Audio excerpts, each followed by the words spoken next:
Chicken ভাজা কেমন হয়েছে অবশ্যই কমেন্ট করে জানাবেন। ভালো লাগলে লাইক কমেন্ট দিয়ে পাশে থাকবেন। আর এটা ফ্রাইড রাইস দিয়ে খেতে কিন্তু অনেক ভালো লাগবে। ফ্রাইড রাইস দিয়ে। আসসালামু আলাইকুম। চিকেন চিকেন ভাজবো, যার কারণে আমি এখানে চিকেন নিয়ে নিয়েছি। দিয়ে দিচ্ছি আমি আদা বাটা,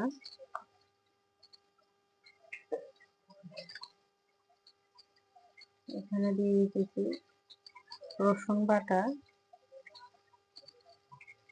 সবকিছু দিয়ে চিকেনটাকে আগে ভালো করে ম্যারিনেট করে নেব।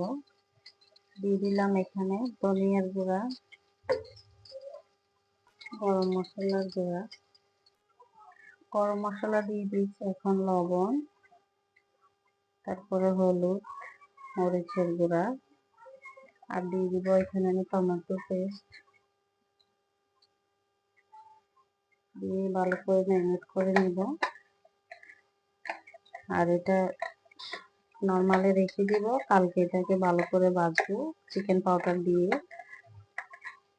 চিকেন চপ অনেক ভালো লাগে।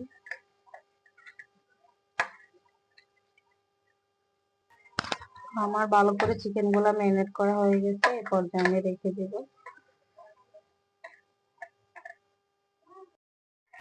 তারপর আমি এগুলাকে পরে ভাজবো।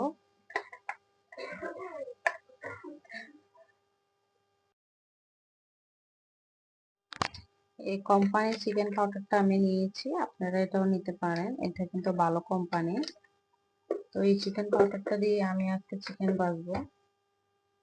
চিকেনের যে মুরগিগুলাকে আমি ম্যারিনেট করে রাখছিলাম ফ্রিজে, তো এখন এগুলাকে আমি চিকেন পাউডারে ভালো করে ম্যারিনেট করে তেলে ভেজে নিব। দেখুন সুন্দর করে আমি ম্যারিনেট করে রাখছি। তো আমি পাউডারে সুন্দর করে চিকেনের মধ্যে ম্যারিনেট করে নিলাম। এবার আমি এটাকে সুন্দর করে ভাজি করে নিব।